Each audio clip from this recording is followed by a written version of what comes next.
Welcome to the show. My name is Charlton with Big C. This is Charlton and Big C Sports. Coming to you worldwide on the Big C Sports Network, on the #1 network in the United States of America. And Big C Sports has been voted the #1 sports show in the universe, according to Big C. And them good old boys down south, I want to say bienvenidos to all of our listeners in Latin America, also across the pond, in London, England, as well as Paris, France.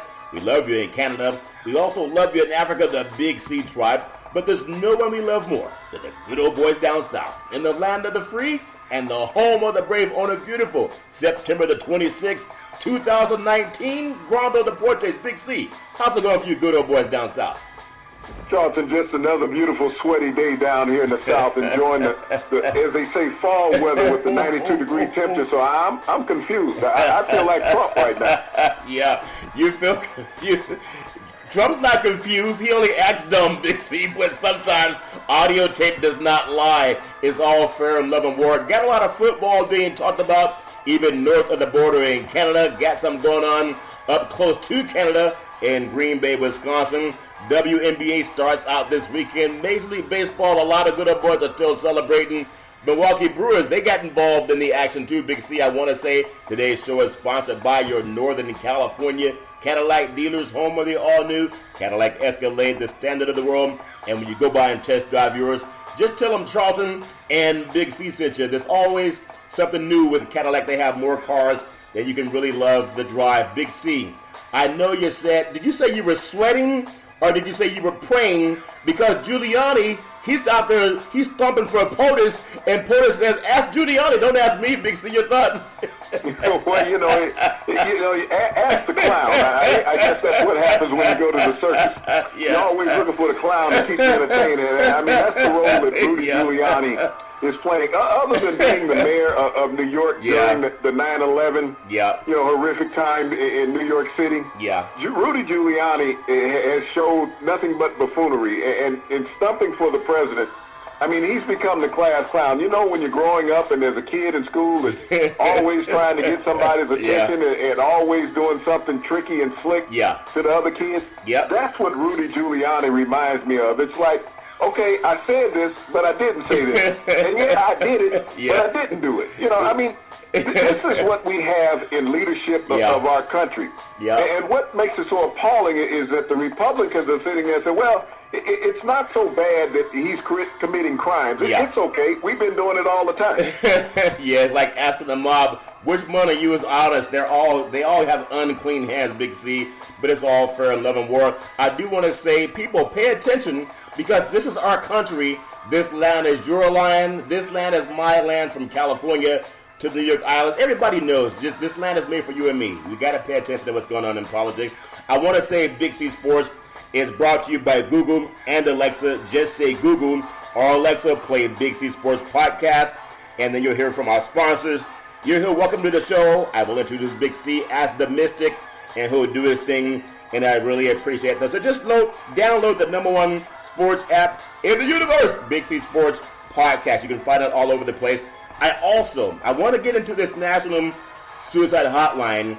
And even Rudy Giuliani can call it, Big C. I mean, it's there for everybody, but when you're going through a lot of stress, sometimes you need help. 800-273-8255. That's 800-273-8255. Or you can text 838-255. That's 838-255. You can also get help for the military veterans. But you mentioned how Giuliani, he was the mayor of New York when we had 9/11, unfortunately. But it was the brave men and women of New York City, the firefighters, and the police department, that many of them sacrificed their lives to save people. And I know Giuliani's been grandstanding ever since, Big C, but this number can help those who survived 9/11 as well, Big C. Your thoughts? Well, Charlton, this number is there for many people, and you talk about the first responders that we had during that horrific time at 9/11, Charlton. And so many of those people, Charlton, have come up with horrific illnesses because of all the airborne particles that came from the World Trade Center during that time that they had to ingest, Charlton. They didn't have time to get filtration systems and put on their face, the air respirators, all of those things. And so many of them have paid the ultimate price, Charlton, of their life because of all of their heroism during 9/11. They go in and they respond without somebody asking, Charlton. That's right. They didn't hesitate to go in to try to save lives.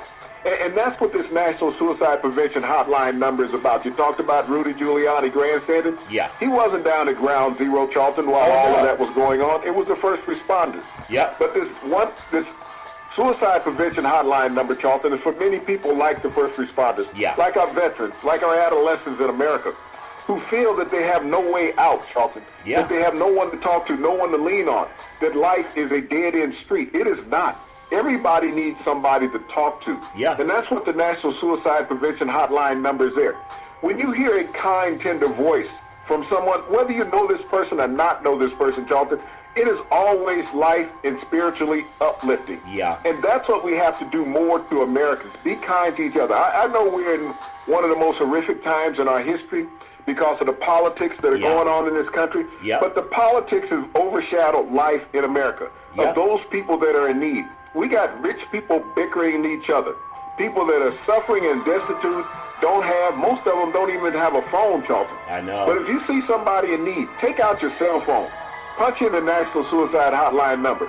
Give them an opportunity to talk to somebody who's unjudgmental. Yeah, it's so important, and it is out there, 800-273-8255, 800-273-8255, or you can text 838-255, that's 838-255. And I just want to add on to, because I remember President Bush, I know we just did a 9/11 tribute, it was this month, on the 9/11 Big C, and how President Bush, I remember at a baseball game, I believe he threw out the first pitch, and our country really needed that. Not that everyone loved President Bush.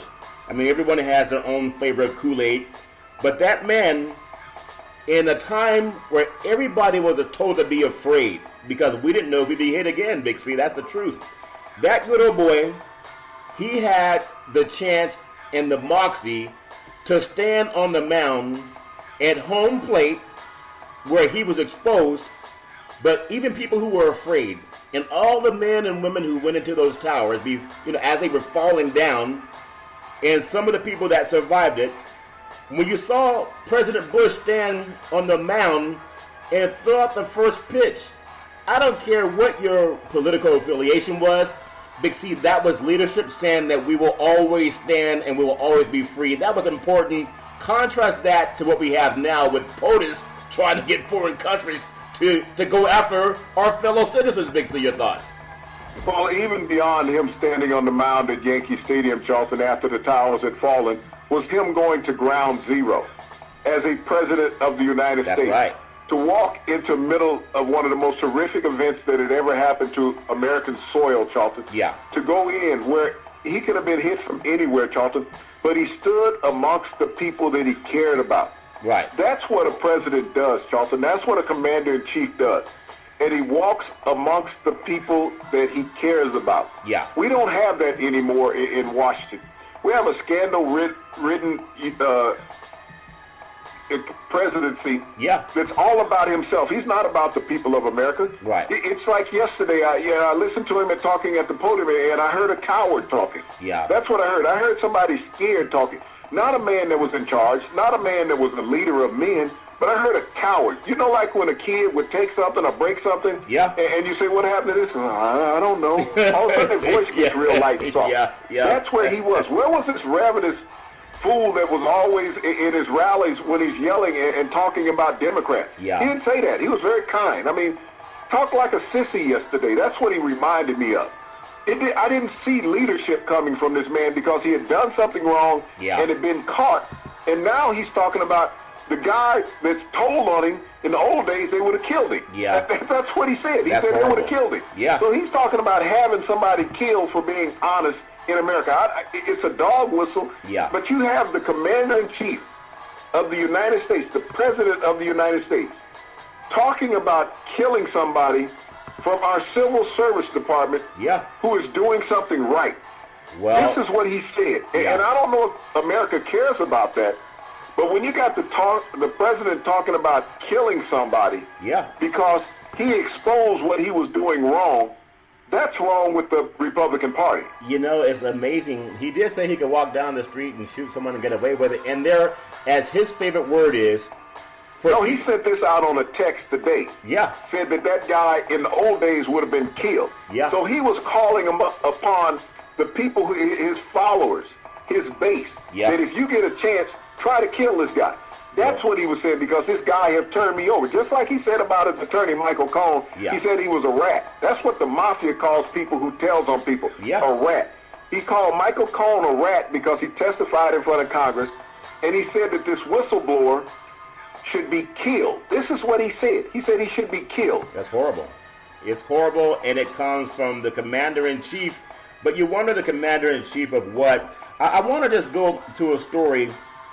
September 26th, but 1963, there was a lady by the name of Mary Hamilton, and she was on the witness stand in a local Alabama court, and the prosecutor insisted on referring to Miss Hamilton by her first name, which is Mary. And the witness agreed to answer all questions, but only if properly addressed in the court. And you know the court's about order. Well, it never got beyond her name because that good old boy knew that he could get sanctions against her. She got sanctioned for $50 and spent 5 days in jail, but she later got it overturned in the Court of Appeals. And just imagine, as a black woman back in the 60s, Big C, she didn't have a lot of rights, but she did have the law on her side, and it was the law that had her ruling appealed and overturned. It was a court of law. So I know people talk about impeachment or not, and some dumb people, they just want to know, who won the game, man? Who cares who's president? Well, I don't care about those dumb people, but it's the law. We live in a nation of law, and whether we want to or not, when we talk to the judge can even overrule things because it's the Court of Appeals. So whatever happens in politics, I personally don't want to see impeachment, but that's not my choice. It's America's choice. And no matter what happens, Big C, we all have to answer to the law. And I just hope that everything works out with our country because it's bigger than one person. Big C, your thoughts? It is bigger than one person, Charlton, but when the biggest person in the country is doing inappropriate things and illegal things, that creates a bad precedent for the rest of the country and the next president that comes along, Charlton, because if this is allowed and it goes unchecked, what becomes of our legal system in America? Even our political system. Is that open the doors to the criminals because they'll all be in charge. Boy, it's funny. We were joking about which person in the mob is honest. Like they all have unclean hands. And to have him text that statement today is horrible. You know, he talked about mentally ill people, and not to knock on that, but there are people who actually believe what they see in writing, and I just hope nothing stupid happens to anybody.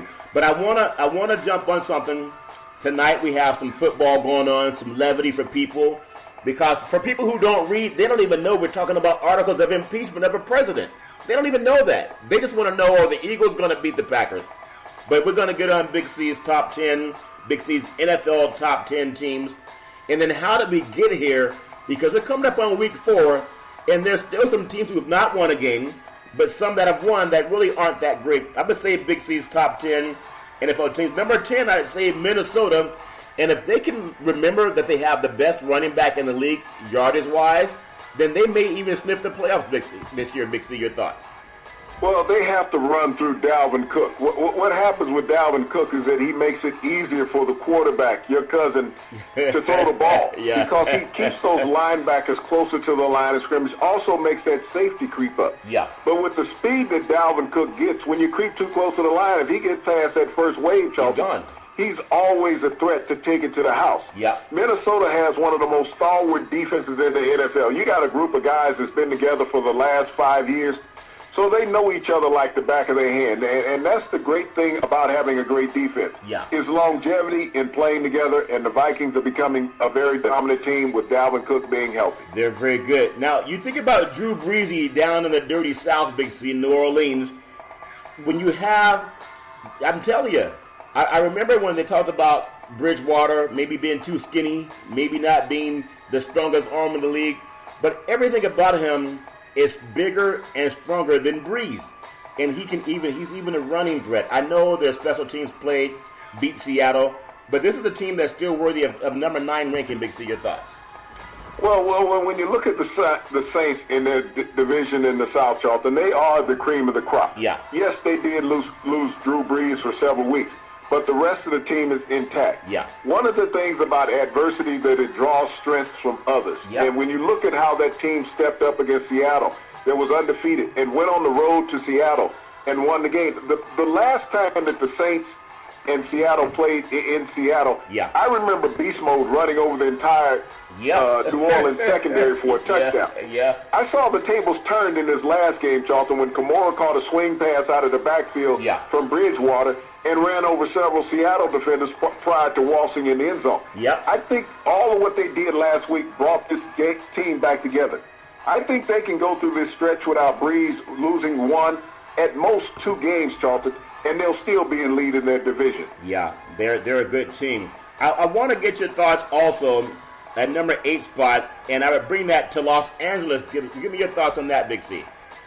Well, Charlton, I'm talking about the Rams in Los Angeles. I see a team that's undefeated, but I haven't seen a team with any explosiveness this year. If you recall last year, at the beginning of the season, the Rams were averaging over 30 points a game. They were blowing out opponents. Yep. I have not seen that same veracity from their offense. I know that Todd Gurley is still not 100% from that knee injury that he suffered last year. Jared Goff is just not clicking at quarterback since getting that big payday. Yeah. He's been a little slow getting off the snide this year. This team is only averaging about 20 points a game to start the season. Yeah, that's not good when you have that much money and firepower. Number 7, Green Bay. A lot of people may not agree with that, but their defense is legit. We'll see how legit after tonight, Big C. Your thoughts? Well, everybody's high on Green Bay because they're 3-0. Yeah. But they have not showed me any explosiveness offensively this year. Aaron Jennings, their running back, he's done a fine job, and that's what's kept their offense in check.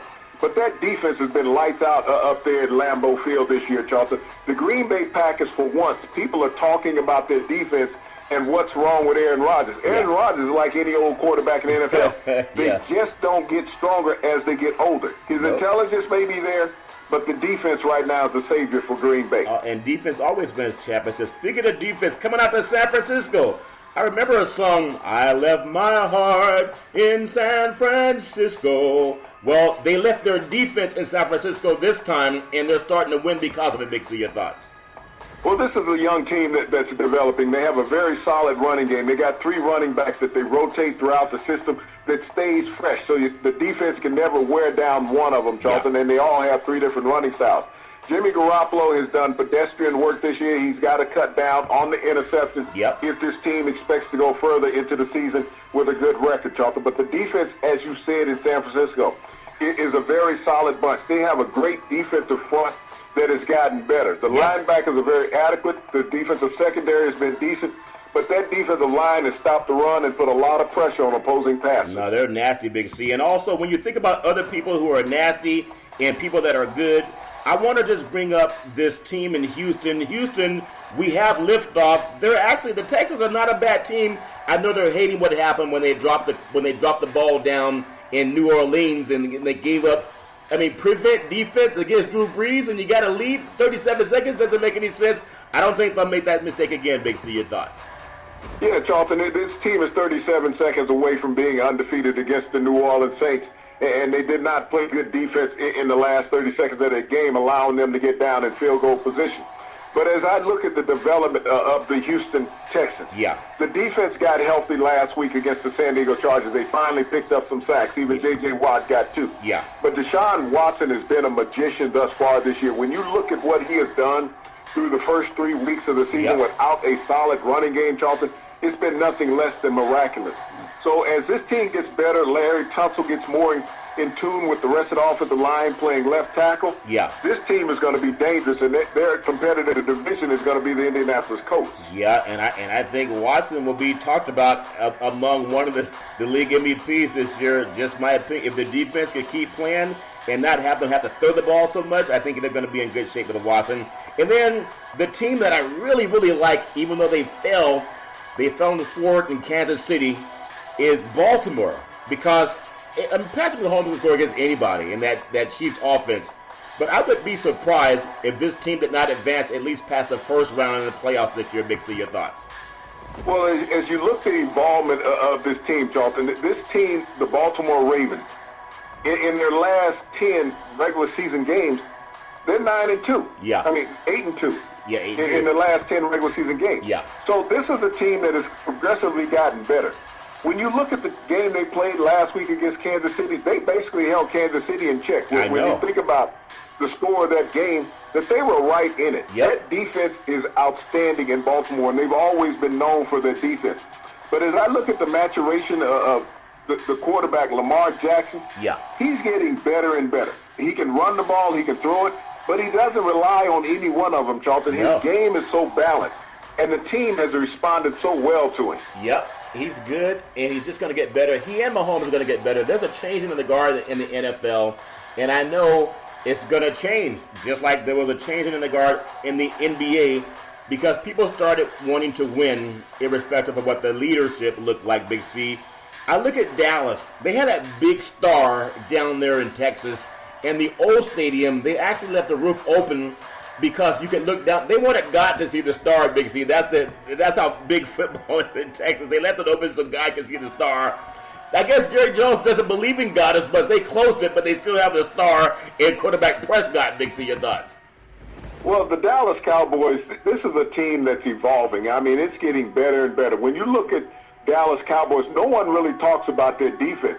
But it's the heart and soul of their team. I look at Van Der Esch, the second-year middle linebacker they had that replaced Lee. Yeah. Van Der Esch reminds me so much of Brian Urlacher, who used to play with the Chicago Bears. That's right. Here's a guy that's come out of nowhere and become an all-pro caliber linebacker along with Jalen Smith there in Dallas. They have a tremendous front line. They put pressure on every opposing team. They're very tough to run against. Yeah. We know about the three-headed monster that they have on offense with Zach, with Zeke, and Amari. Yeah. These gentlemen have grown up. That offensive line is one of the best in pro football. Yep. And I expect them to remain undefeated another week. Well, they're good. I can't wait until we see the game down in New Orleans, Big C. It's on the horizon, and I'm looking forward to that. But we know they take it one day at a time. I also want to bring in, I mean, I'm kind of torn, but sometimes you got to go with what you've already seen on paper.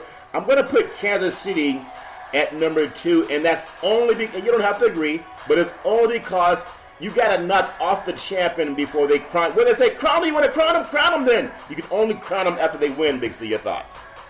Well, you know, it's nothing wrong with being the second-best team in the NFL during the regular season. Yeah. And Kansas City right now, I mean, we're witnessing something with Kansas City that we're very fortunate as sports fans to witness. We're seeing the evolution of the game expand in front of our eyes every week. That's as right. we watch the Kansas City Chiefs plays.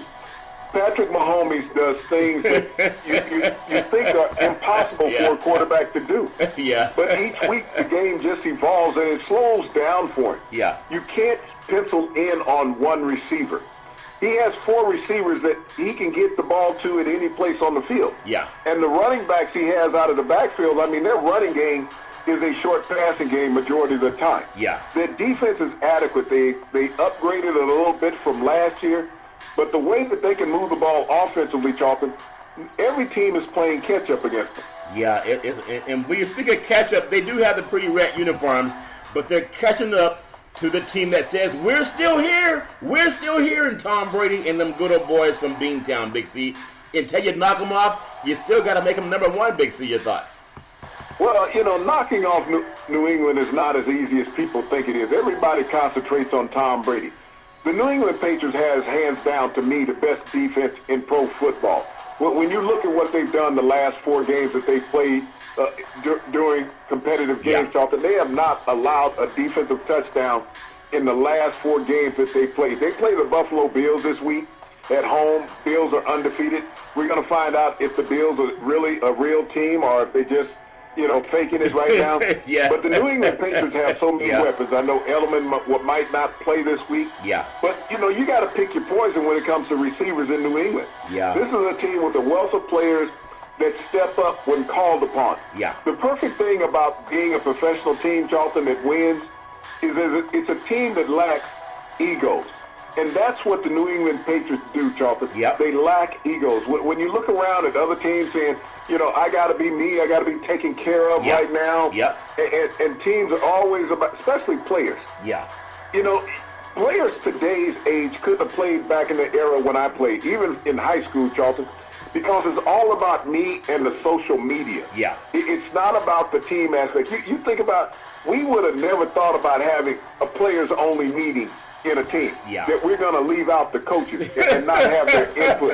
Right. Because our egos are so radical, is that we are in control. They don't realize that the damn coach can walk in and cut your butt anytime you want. Yeah. You know? Yeah. But you're going to have a meeting without him. Yeah. What are you going to solve in a players-only meeting with egos?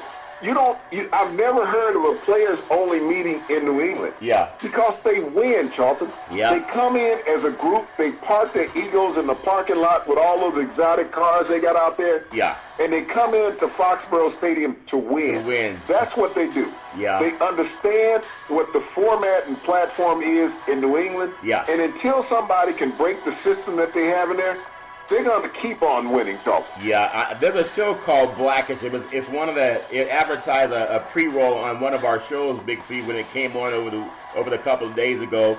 And oftentimes the kids, and anyone who's ever had kids or been a kid, and it's at the time where you can drive, and you want to ask the parents, can you drive the car? And the parents give you rules. Could you imagine the kids having a meeting without the parents that own the car deciding how it's going to go down, Big C? That make any sense? Well, that's basically what it's like. And so when I look at the athletes in college football, I look at the athletes in professional football. Yeah. And they're sitting there saying, okay, we got to have a players-only meeting because we got to get this right. Yeah. Well, it's a players-only meeting on the field every time you're playing and out there screwing up. Yeah. Because you're not listening to what the coach says. Yeah. And so as we have this new attitude in today's era of players of sensitivity. Yeah. It's all about me. It's not about the team. Because we constantly have players drawing attention to us. Tell me when the last time you saw anybody from New England really talking in a press conference other than Tom Brady, and it was minimal output that you got from him. Yeah. He was very tedious about how he answers the question. Yeah. But you put the mic in the front of a team that's struggling and losing, that player's putting on a campaign speech about himself, like Rudy and blasting everybody on the team, including the coach. That's the reason why teams lose, and the reason why the New England Patriots consistently win. Well, think about that. Melvin Gordon just decided to come back with the L.A. Chargers, and making that money with the Chargers is probably more important. Making that money now is probably better than holding out for future and uncertain money. And there's not many places you can go in the universe and get a job that's paying you $5 million a year to play football for 16 weeks. Big C, your thoughts? Well, it's not, Charlton, and that's what I was talking about earlier, and it's all about me. Yeah. I know that we always have a short time to play professional football. Yeah. And players have to get their money while they can. And everybody is going to sit there and say, well, you know, this guy is making more money than me, and my stats are better than him. Yep. You have the opportunity when you negotiate even that rookie contract, to load incentives in there. That's all you have to do. You can even put an incentive in there. Once you get to a certain plateau in your third year, they'll tear up that contract and give you a new one. Yeah. But they don't do that. You can say, okay, I only want a 3-year contract. I don't want a 4 or 5 year contract. Right. You can do that. If you believe in yourself so much as an athlete, why not bet on yourself? Yeah. But that's not what these guys are doing. They're not betting on themselves. They're hoping that their team allows them to be better. That's what they do. And as we get the holdouts throughout the summer, in training camp, and preseason, now we have these situations where Melvin Gordon held out for a couple of weeks, and he's like, damn, the backups I had are just as good as me. Yeah. So I'm not going to make any money by sitting at home, so I might as well go in and collect these paychecks. Yeah. And hopefully I have a better year, and then I can negotiate on my performance, not just on my conversation. Yeah, well, that's funny. It's all, when you said players betting on themselves, sometimes that's literally a big C. Betting is up, especially all the prop bets and all the, betting being legalized by the Supreme Court, Big C. A lot of people are betting on themselves. With the NFL putting so much emphasis on downfield pass interference and holding calls, offensive lines, I guess, has dropped by about 66% because there's so much more emphasis put on it, Big C. Your thoughts? Well, and that's been a big complaint from a lot of the coaches, Charlton, is that the holding calls are down. And players are getting away with a lot more on the offensive line holding defenders. Yeah. All this emphasis, after last year's game in New Orleans with the Rams about pass interference. Pass interference occurs all the time. All the time. We've seen several challenges already in this short season of coaching challenging interference and even non-interference calls downfield. Yeah. So a lot of the emphasis is being taken off of what allows that pass to be thrown downfield. Yep. Holding can be called every play in the NFL. Yeah. It just happens. Offensive linemen, I mean, if you put some Vaseline on their hands, that's about the only way they're not going to hold anybody. Yeah. But as soon as they come out and engage with a defender, they grab. They grab cloth. Yeah. That's what they do. That's what they're taught to do. Yeah. So with these holding penalties being down, they thought that this would allow for the offensive productivity to go up. We really haven't seen a rise in scoring in the NFL thus far this year. To me, it's actually down just a little bit. Yeah. But this is one of the things you're going to start seeing more going forward. You're going to start seeing more offensive holdings being called. Yeah, and as a former defensive player, I'm sure there was never a play you were not held, Big C. We're going to come up with called the Big C timeout, also known as the Big C pause. And after we come back, we're going to talk a little bit about tonight's game, Philadelphia at Green Bay at Lambeau Field. We hope that you'll come back and enjoy us as well.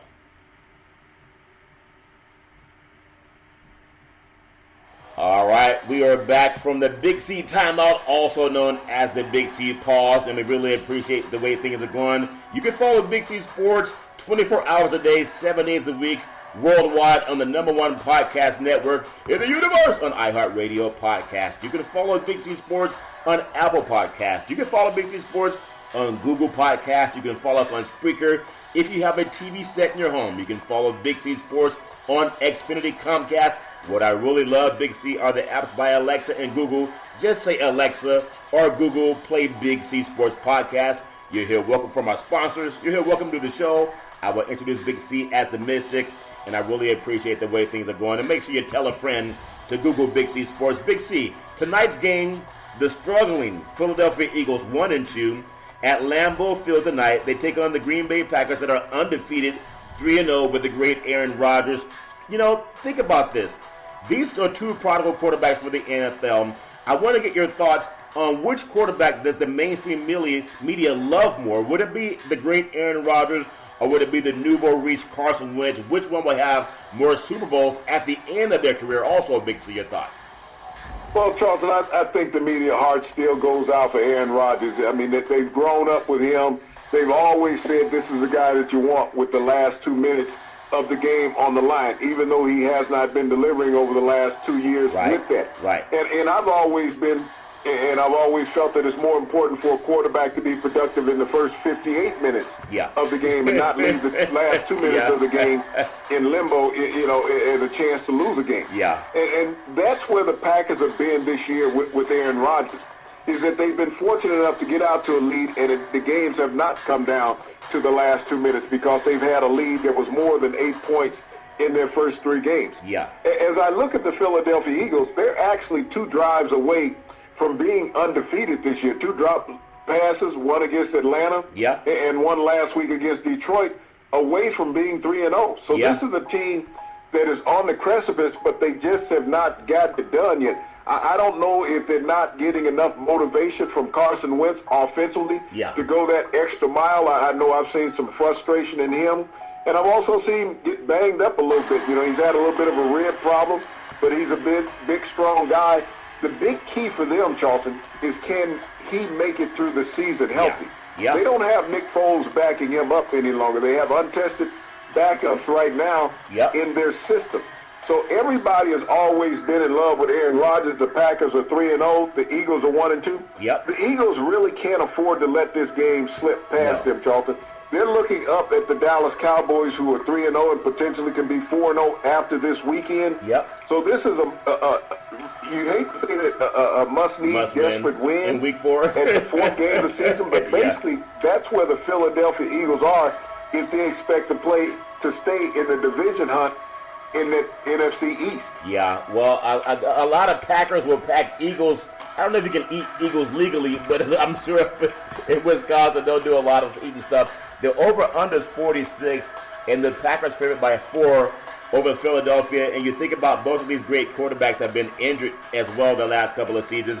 I want to jump into Major League Baseball. We'll swing the bat, Big C. On Thursday, the Minnesota Twins became the first team in Major League Baseball history to hit 300 home runs in a season, and they weren't even done. The number 300 was, I think, two runs short by Jonathan Scoop off of Detroit Tigers pitcher Jose Cisneros in the 7th inning of the Twins' 10-4 victory.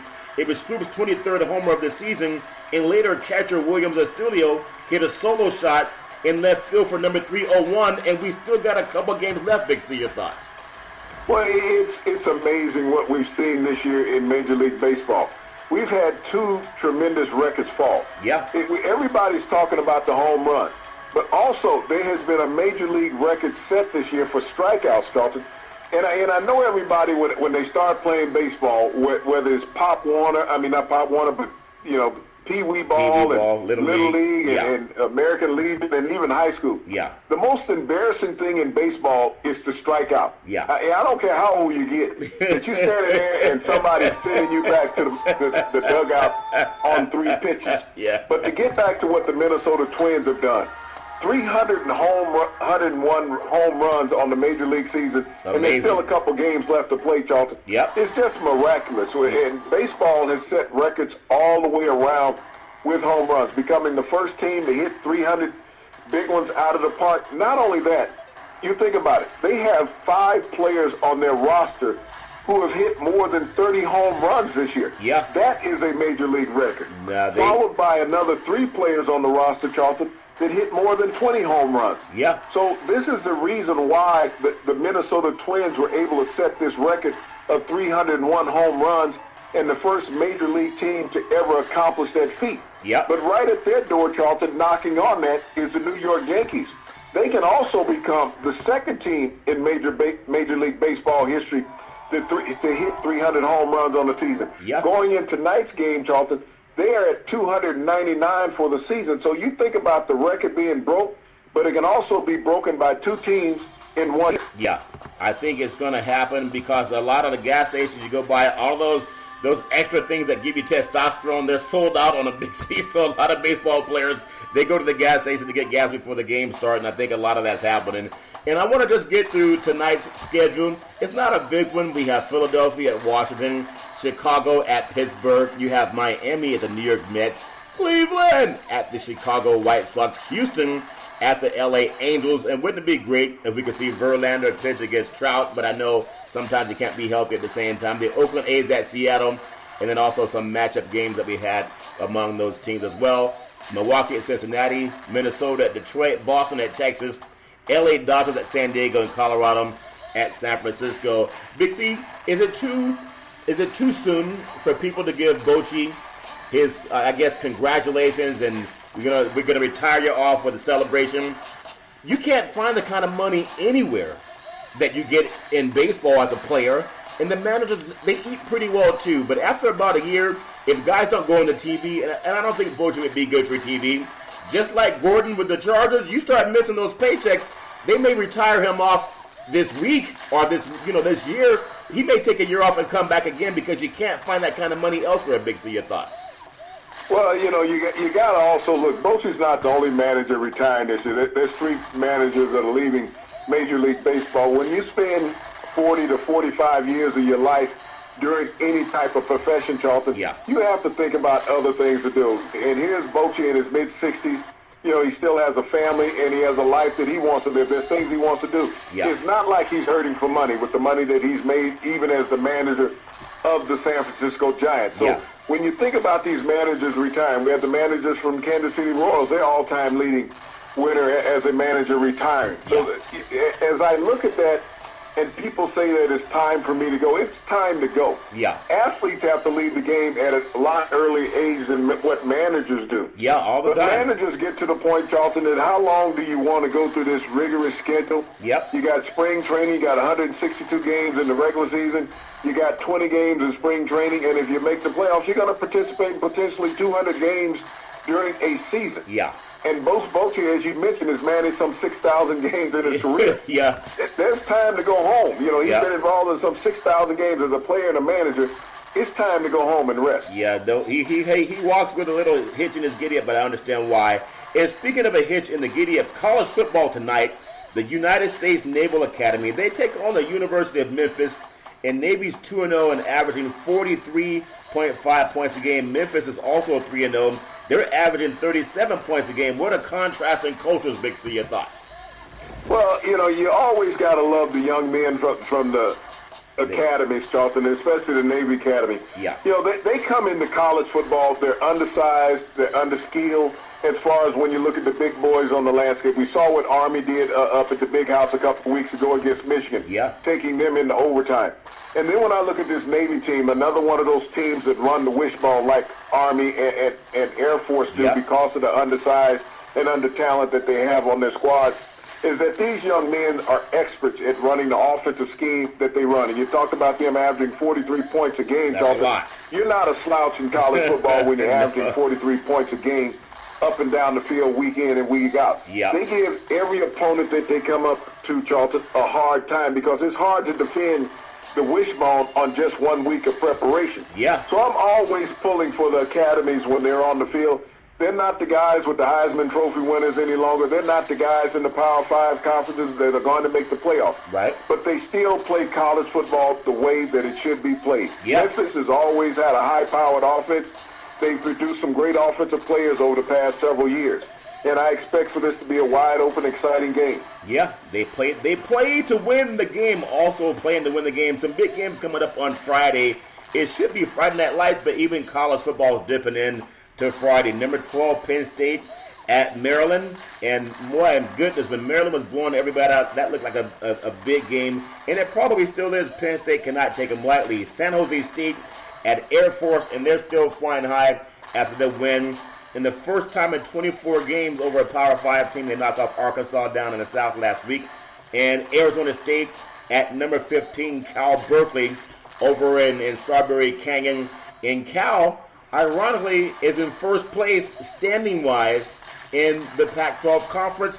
Are they the best team? I don't know, but the secondary is pretty legit. Big C, your thoughts?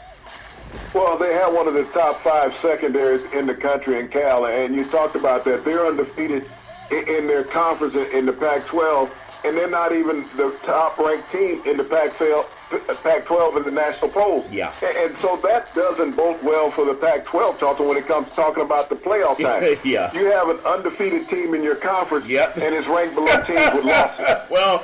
Well, Cal Berkeley is very smart, but I'm not sure the people who put the polls together and understanding if we have an undefeated team, a team that has a win against an SEC team, and also against a team that won or played in the Pac-12 championship last year in the Rose Bowl in Washington, maybe we should put some more emphasis behind Cal Berkeley because that's their brightest hope to reach the college Final Four.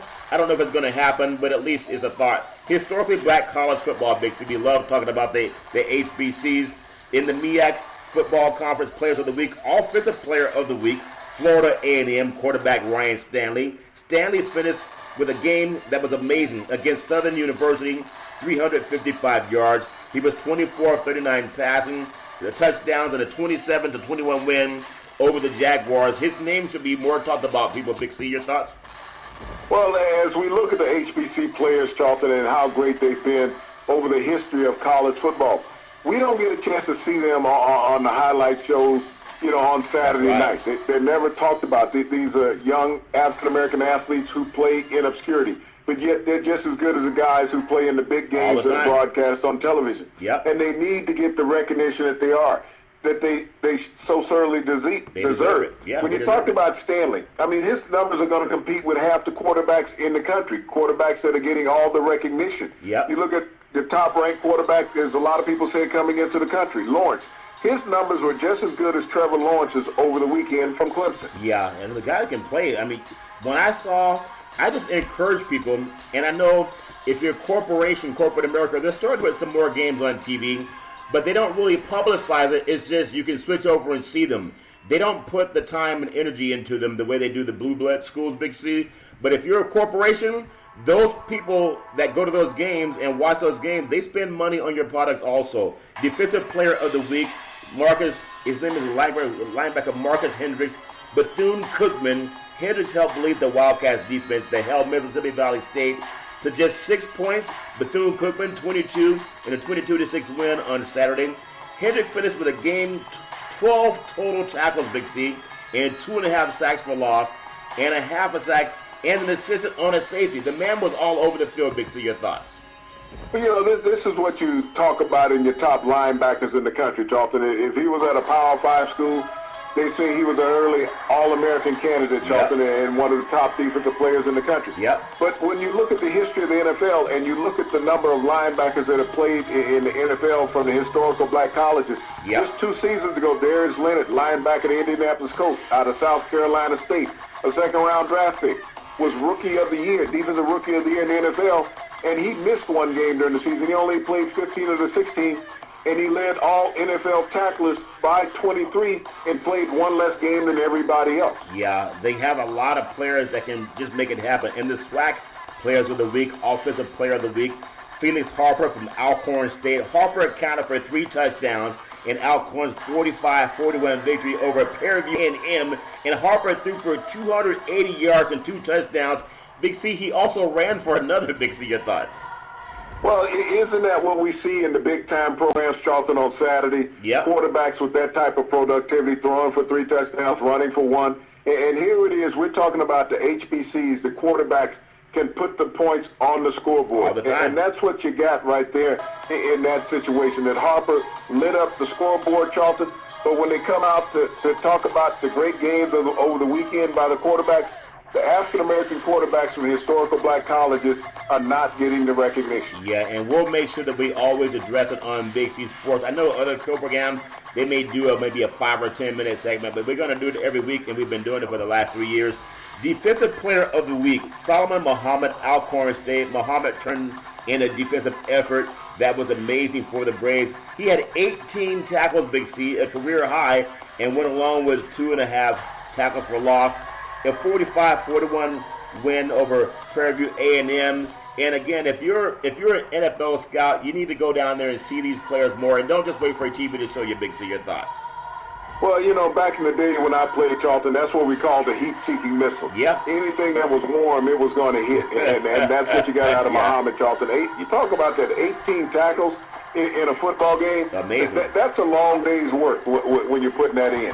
And so, I give a lot of praise and credit to that young man going out there, having that stalwart performance, Charlton, helping propel his team to a victory over the weekend. Yeah, it's always important, because if you, as an athlete, never see yourself in the bright lights. I remember growing up, people couldn't wait to go get the local newspaper for the next day because it told you what happened in the game that night.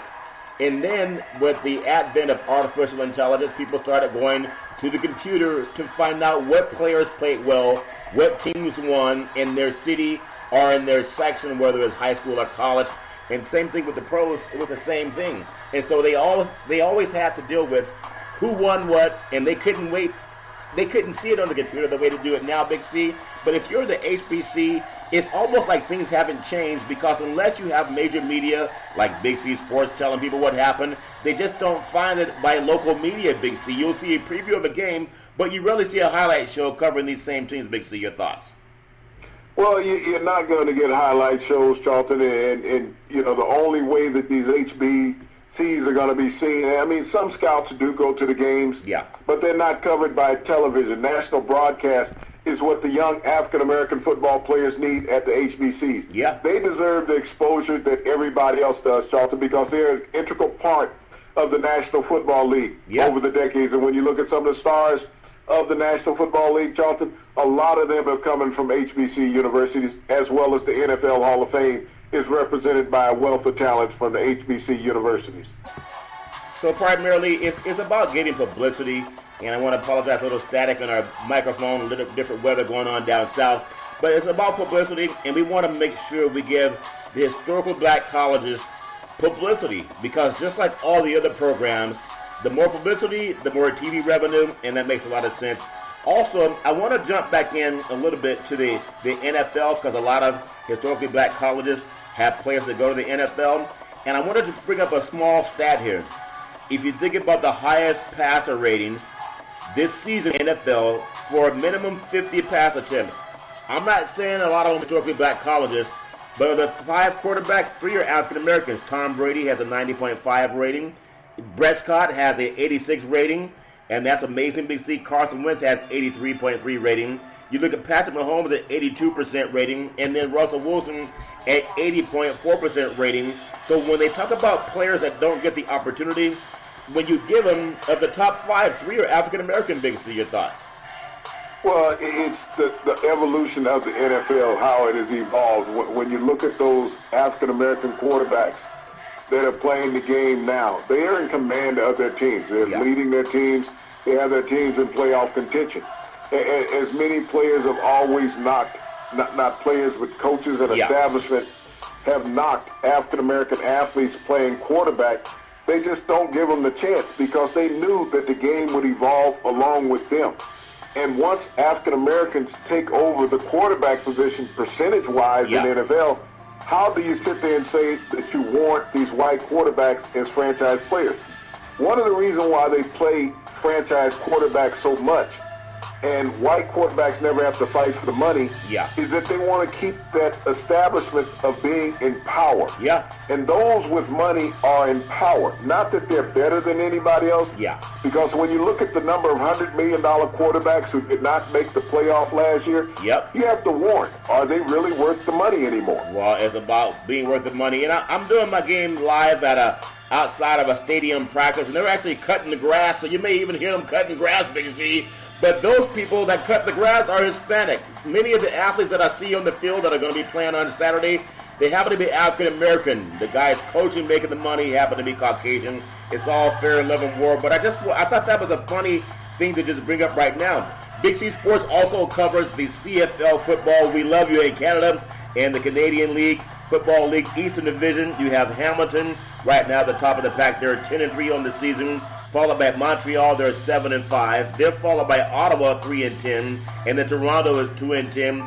In the West Division, Big C, Winnipeg is 9-4 on the season, followed by Calgary at 9-4. Saskatchewan is 8-4. Edmonton is 6-7, and the BC Lions, known as British Columbia Lions, they are 3-10. Your thoughts on CFL? There's been a lot of players playing on both sides of the border. Big C, your thoughts? Well, Charlton, some of the best players that we've known that have come from that league, Charlton, has been Warren Moon. You spoke about Vince Ferragamo. Had gone up there and played after taking the Rams to the Super Bowl. We also had the great Doug Flutie, a Heisman Trophy winner, who went up there and came back and played with several NFL teams after that. So it's been a segue back and forth between both leagues, Charlton, for many players. Matter of fact, Cam Chancellor, who played with the Legion of Boom in Seattle. That's right. Played up in the CFL up in Canada. Yeah, a lot of players and a lot of coaches too. I think it was a coach that coached the Minnesota Vikings. That was all. Matter of fact, Bud Grant. Bud Grant. Who, you think about it, the 2 NFL coaches that have gone to 4 Super Bowls without a victory. Coached in the CFL. Bud Grant coached in Winnipeg that you spoke about. And Marv Levy coached in Montreal. So those programs, and you think about the offenses that evolved when they talked about the K-Gun offense in Buffalo. Marv Levy brought that offense down from Canada when he came and instilled it into the NFL, and that's why Buffalo's offense was so successful. I also remember when Warren Moon came back to the Houston Oilers, they brought his coach from Canada, I believe his name was Hugh Campbell, to Houston for the first couple of years that Warren Moon was down, so that they could run that similar type offense there in Houston. They've been doing it for a lot, just players coming north and south of the border and playing. One more quarterback, Charlton. Joe Kapp played with Bud Grant. That's right. Up in Canada before joining the Minnesota Vikings. He also played college football at Cal. Played college football at Cal. So there's a lot of players that go back and forth on both sides. And the guy with the lawnmower looking at me, this is live, this is real sports talk, Big C. The guy with the lawnmower is looking at me like, what's this dude doing talking? He doesn't have to worry. I'm not part of POTUS where people are rounding people up, and I'm being serious about that. The guy kind of made a beeline for me, Big C, and I don't know if he felt nervous or intimidated that there's a guy with a microphone talking, but I got the setup. But I'm just being serious. A lot of guys are still afraid of what may happen to them as they're out doing their work in the United States. Big C, that make any sense? Well, it's unfortunate that we have a criminal committing criminal activities, and he's trying to send working people out of this country, people who are just trying to support their family, and they're doing the work, Charlton, and they're working for companies, and these companies have hired them, even though they know that they're undocumented workers. Yep. The companies are not being fined and sanctioned for hiring undocumented workers doing work that Americans don't want to do. Yeah, that's amazing that happens. I want to just cover also, Big C, we have some WNBA as we close out this show, and I want to know your thought. I mean, I love WNBA that is really starting to grow more and people are starting to pay more attention to it, but it just doesn't have that same flavor that NBA has. But it's going to take some time, but I still love the fact that a lot of the women, when they come out and play, they're doing a great job just keeping themselves afloat. And I know when we look at the finals coming up, Connecticut versus Washington starts Sunday and 3 o'clock. And so we have Washington at Connecticut in the first 2 games, and then it'll go Connecticut at Washington, and there's a number 4 game, Connecticut at Washington again. Give me your thoughts on the progress of the WNBA, Big C. Well, as I look at the WNBA, ironically, it's ahead of where the NBA was 50 years ago. Yeah. So when you look at the evolution of the game, economically as well as being broadcast, the NFL was never broadcast in prime time 50 years ago. You can't say that about the WNBA. These ladies have been seen in prime time, Charlton, in the short tenure of this league that they're running. Yeah. So as I look at the progression of this league, and just like with historical black colleges, yeah, it comes down to sponsorship to create revenue. Yeah. Sponsorship creates interest. The more something is seen, the more something is appreciated. Yep. And we don't get a chance to see the young ladies on television as much as we've seen the men. But with anything, growth comes with that. It's like broadcasting high school football. Yeah. People pay attention because it's on television. You put more WNBA on television, these ladies play an outstanding brand of basketball. We see it on the college level. Yeah. Where when you look at some of the arenas on the college level, they outdraw the men in college basketball. Yeah. Ladies college basketball in many universities outdraw the men's team. Yeah. So the product is there. It's just a matter of it being broadcast. That's a great point when people say, well, the women don't compete like the men, and you just brought up a great point, whether you're looking at South Carolina, Notre Dame, you're looking at like UConn, Stanford, a lot of the women programs, Baylor, Tennessee, they have been more competitive when it comes to the top teams, are just as competitive as the men. So that's a very good thing. If you're a WNBA player and you're looking at NBA, there's some NBA arenas that are not 50% full, especially on losing teams. Big C, your thoughts? Well, it's not, Charlton. It's all about putting a competitive product out there. Yeah. And there's so much competitiveness for the American dollar now when it comes to sports. There's a wealth of sports depending on the city that you live in. You have to ration yourself out about what you can go to and what you afford. I mean, some of our major markets have every professional organization you can think about. Charlton, They got the NFL, they got the NBA, they got Major League Baseball, they got the NHL hockey, they have the WNBA. Not only that, they have college programs in those cities, Charlton. Yeah. So when you sit there as the general population and you're thinking about 10 competitive sports to go to throughout the year, your dollar gets stretched a little bit. Yeah, it does get stretched a little bit. A lot like the guy with the lawnmower still staring. You know, it's a funny thing. He's cutting the grass because he's being paid to cut the grass for this major university, Big C. But he's focused on me as much as he is on the grass. And so that's part of it. It's all fair, love, and war. I want to close out today's show with a story on a gentleman who was dealing with incarceration.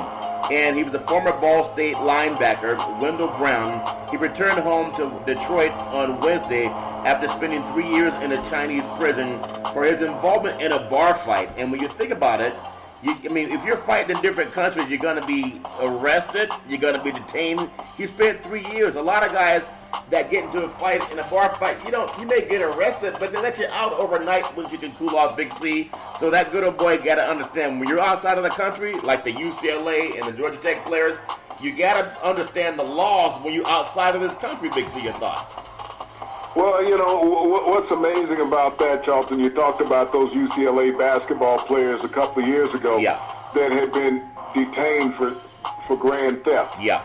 And the president wanted to jump up because he said he wanted involvement with African Americans and he wanted to show people that he could, be equal as far as justice in America or even outside the country. Yeah. But the reason why he grandstanded with those UCLA ball players because they were at the top of the line of the news cycle that he was looking at. That's right. Here's a young man who spent 3 years in incarceration. He was incarcerated during the same time that those UCLA players had been caught stealing. This young man was in a bar fight. He wasn't stealing. Right. He was in a bar fight. Yeah. Yet he spent 3 years in incarceration.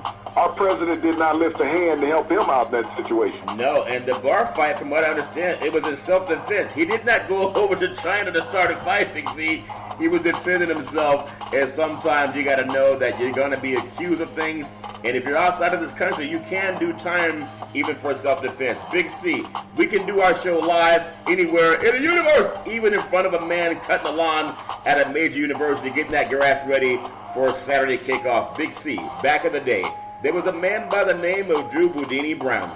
He was known as Muhammad Ali's right-hand man, and he would always tell Ali, with all you got to use, how can you lose? Rumble, young man, rumble. Big C, what are you looking forward to in this sports universe? Well, Charlton, we got two outstanding football games going on tonight. We got the Midshipman Navy versus University of Memphis. Two outstanding offensive juggernauts, both teams undefeated. Only one will come out victorious. One team will suffer its first loss of the season. We have an epic game in the NFL tonight. Philadelphia Eagles at the Green Bay Packers. The Packers are 3-0. Can they stay on their winning streak and keep the Philadelphia Eagles at just one win on the season? Well, Eagles fly high because they take themselves lightly. If you need your grass cut, all you got to do is follow Big C Sports every Monday through Friday at 5 or 6 p.m. Follow Big C Sports on the Big C Sports Network, on the #1 network in the United States of America. And Big C Sports has been voted the #1 sports show in the universe, according to Big C and them good old boys down south. As we always tell you, there's never, ever any excuse for domestic violence. If you know any man or woman going through that garbage, please pick up the phone and call 911, because no man or woman should ever have to go through that garbage on their own. And as we always tell you on every Big C Sports show, we thank you, we appreciate you, and we hope that you have a super fantastic day.